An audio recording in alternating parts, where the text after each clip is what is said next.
El corazón del ator, Edgar Allan Poe. Es cierto, siempre he sido nervioso, muy nervioso, terriblemente nervioso. ¿Pero por qué afirman ustedes que estoy loco? La enfermedad había agudizado mis sentidos en vez de destruirlos o embotarlos, y mi oído era el más agudo de todos. Oía todo lo que puede oírse en la tierra y en el cielo. Muchas cosas oí en el infierno. ¿Cómo puedo estar loco entonces? Escuchen y observen con cuánta cordura, con cuánta tranquilidad les cuento mi historia. Me es imposible decir cómo aquella idea me entró en la cabeza por primera vez, pero una vez concebida me acosó noche y día. Yo no perseguía ningún propósito, ni tampoco estaba colérico. Quería mucho al viejo. Jamás me había hecho nada malo, jamás me insultó. Su dinero no me interesaba. Me parece que fue su ojo. Sí, eso fue. Tenía un ojo semejante al de un buitre, un ojo celeste y velado por una tela. Cada vez que lo clavaba en mí se me helaba la sangre. Y así, poco a poco, muy gradualmente, me fui decidiendo a matar al viejo y librarme de aquel ojo para siempre. Presten atención ahora. Ustedes me toman por loco, pero los locos no saben nada. En cambio, si hubieran podido verme, si hubieran podido ver con qué habilidad procedí, con qué cuidado, con qué previsión, con qué disimulo me puse a la obra. Jamás fui más amable con el viejo que la semana antes de matarlo. Todas las noches, hacia las 12, hacía yo girar el picaporte de su puerta y la abría. ¡Oh, tan suavemente! Y entonces, cuando la puerta era lo bastante grande para pasar la cabeza, levantaba una linterna sorda, cerrada, completamente cerrada, de manera que no se viera ninguna luz, y tras ella pasaba la cabeza. ¡Oh! Ustedes hubieran reído a ver cuán astutamente pasaba la cabeza. La movía lentamente, muy, muy lentamente, a fin de no perturbar el sueño del viejo.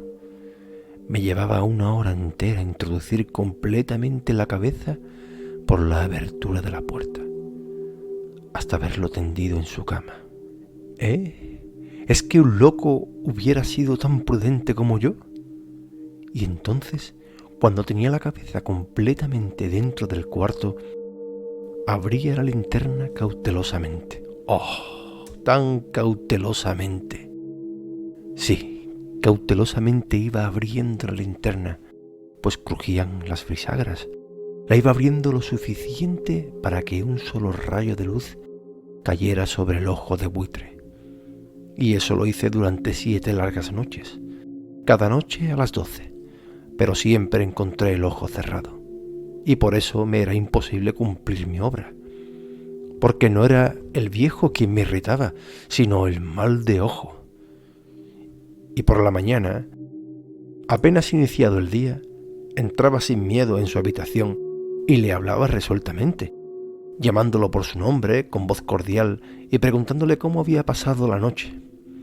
Ya ven ustedes que tendría que haber sido un viejo muy astuto para sospechar que todas las noches, justamente a las 12, iba yo a mirarlo mientras dormía. Al llegar la 8ª noche, procedí con mayor cautela que de costumbre al abrir la puerta. El minutero de un reloj se mueve con más rapidez de lo que se movía mi mano. Jamás, antes de aquella noche, había sentido el alcance de mis facultades, de mi sagacidad. Apenas lograba contener mi impresión de triunfo. Pensar que estaba ahí, abriendo poco a poco la puerta, y que él ni siquiera soñaba con mis secretas intenciones o pensamientos. Me reí entre dientes ante esa idea, y quizá me oyó, porque lo sentí moverse repentinamente en la cama, como si se sobresaltara. Ustedes pensarán que me eché hacia atrás, pero no. Su cuarto estaba tan negro como la pez, ya que el viejo cerraba completamente las persianas por miedo a los ladrones. Yo sabía que le era imposible distinguir la abertura de la puerta y seguí empujando suavemente. Había ya pasado la cabeza y me disponía a abrir la linterna cuando mi pulgar resbaló en el cierre metálico y el viejo se enderezó en el lecho gritando: «¿Quién está ahí?». Permanecí inmóvil sin decir palabra.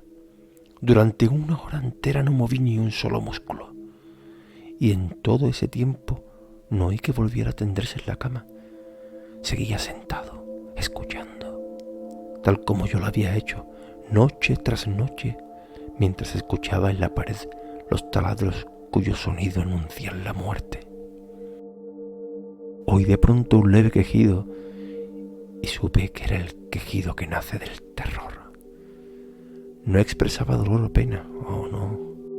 Era el ahogado sonido que brota del fondo del alma cuando el espanto la sobrecoge. Bien conocía yo ese sonido.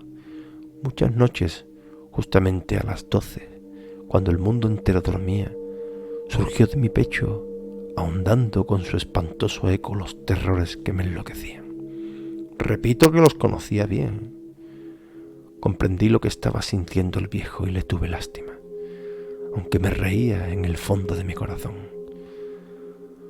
Comprendí que había estado despierto desde el primer leve ruido cuando se movió en la cama. Había tratado de decirse que aquel ruido no era nada, pero sin conseguirlo. Pensaba, no es más que el viento en la chimenea o un grillo que chirrió una sola vez. Sí, había tratado de darse ánimo con esas suposiciones, pero todo era en vano. Todo era en vano, porque la muerte se había aproximado a él, deslizándose furtiva y envolvía a su víctima. Y la fúnebre influencia de aquella sombra imperceptible era la que lo movía a sentir, aunque no podía verla ni oírla, a sentir la presencia de mi cabeza dentro de la habitación. Después de haber esperado largo tiempo, con toda paciencia, sin oír que volviera a acostarse, resolví abrir una pequeñísima ranura en la linterna. Así lo hice. No pueden imaginarse ustedes con qué cuidado, con qué inmenso cuidado, hasta que un fino rayo de luz, semejante al hilo de la araña, brotó de la ranura y cayó de lleno sobre el ojo de buitre. Estaba abierto de par en par, y yo empecé a enfurecerme mientras lo miraba. Lo vi con toda claridad, de un azul apagado y con aquella horrible tela que me lava hasta el tuétano.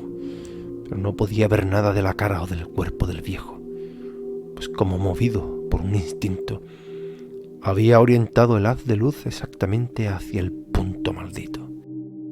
¿No les he dicho ya que lo que toman erradamente por locura es solo una excesiva agudeza de los sentidos? En aquel momento llegó a mis oídos un resonar apagado y presuroso, como el que podría hacer un reloj envuelto en algodón. Aquel sonido también me era familiar, era el latir del corazón del viejo. Y aumentó aún más mi furia, tal como el redoblar de un tambor estimula el coraje de un soldado.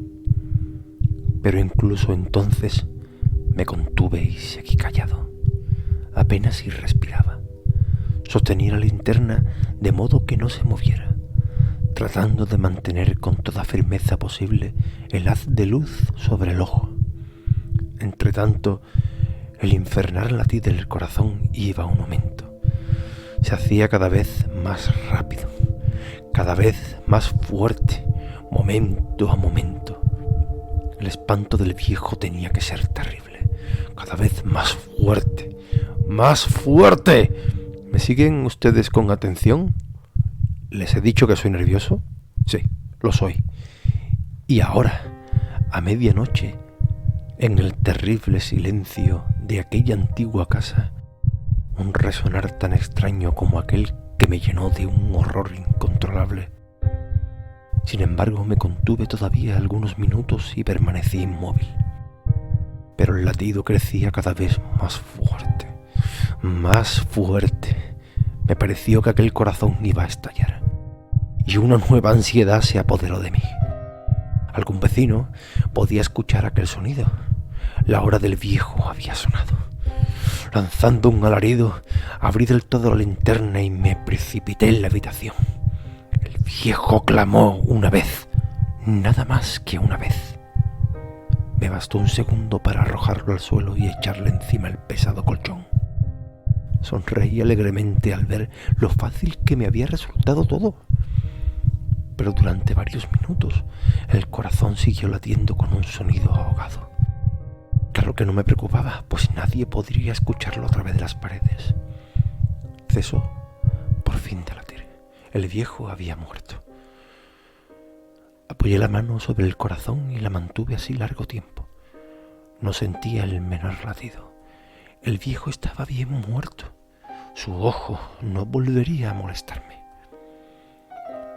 Si ustedes continúan tomándome por loco, dejarán de hacerlo cuando les describa las astutas precauciones que adopté para esconder el cadáver.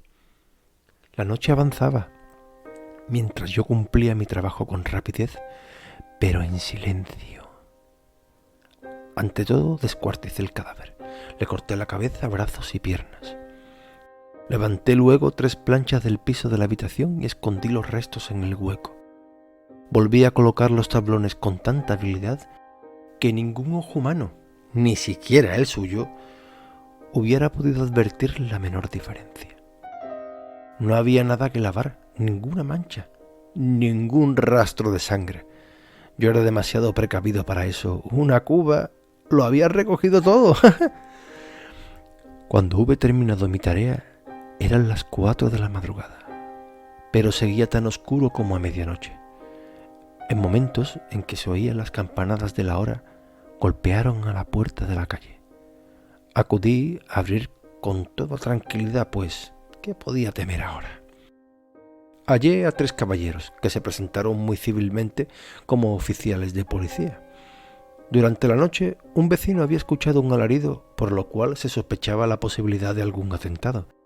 Al recibir este informe en el puesto de policía, habían comisionado a los 3 agentes para que registraran el lugar. Sonreí, pues, ¿qué tenía que temer? Di la bienvenida a los oficiales y les expliqué que yo había lanzado aquel grito durante una pesadilla. Les hice saber que el viejo se había ausentado a la campaña. Llevé a los visitantes a recorrer la casa y los invité a que revisaran bien. Finalmente, acabé conduciéndoles a la habitación del muerto. Les mostré sus caudales intactos y cómo cada cosa se hallaba en su lugar. En el entusiasmo de mis confidencias, traje sillas a la habitación y pedí a los 3 caballeros que descansaran allí de su fatiga, mientras yo mismo, con la audacia de mi perfecto triunfo, colocaba mi silla en el exacto punto bajo el cual reposaba el cadáver de mi víctima. Los oficiales se sentían satisfechos. Mis modales los habían convencido. Por mi parte, me hallaba perfectamente cómodo. Sentáronse y hablaron de cosas comunes, mientras yo le contestaba con animación. Mas al cabo de un rato, empecé a notar que me ponía pálido y deseé que se marchara. Me dolía la cabeza y creía percibir un zumbido en los oídos. Pero los policías continuaban sentados y charlando. El zumbido se hizo más intenso, seguía resonando y era cada vez más intenso. Hablé en voz muy alta para librarme de esa sensación, pero continuaba lo mismo y se iba haciendo cada vez más clara, hasta que al fin me di cuenta de que aquel sonido no se producía dentro de mis oídos.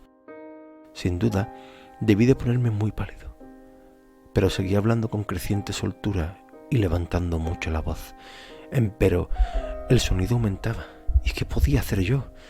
Era un resonar apagado y presuroso, un sonido como el que podría hacer un reloj envuelto en algodón. Yo jadeaba, tratando de recobrar el aliento, y sin embargo los policías no habían oído nada. Hablé con mayor rapidez, con vehemencia, pero el sonido crecía continuamente. Me puse en pie y discutí sobre insignificancias en voz muy alta y con violentas gesticulaciones, pero el sonido crecía continuamente. ¿Por qué no se iban? Anduve de un lado a otro, a grandes pasos, como si las observaciones de aquellos hombres me enfurecieran, pero el sonido crecía continuamente. ¡Oh, Dios! ¿Qué podía hacer yo? Lancé espumarajos de rabia, maldije, juré, balanceando la silla sobre la cual me había sentado. Raspé con ella las tablas del piso, pero el sonido sobrepujaba a todos los otros y crecía sin cesar. Más alto, más alto, más alto. Y entre tanto, los hombres seguían charlando plácidamente y sonriendo. ¿Era posible que no oyeran? ¡Santo Dios! No, claro que oían y que sospechaban, sabían y se estaban burlando de mi horror. Sí, así lo pensé y así lo pienso hoy. Pero cualquier cosa era preferible a aquella agonía. Cualquier cosa sería más tolerable que aquel escarnio. No podía soportar más tiempo sus sonrisas hipócritas. Sentí que tenía que gritar o morir. Y entonces otra vez, escuchen, más fuerte, más fuerte, más fuerte. ¡Basta ya de fingir, malvados!, aullé. Confieso que lo maté. Levanten esos tablones. Ahí, donde está latiendo su horrible corazón.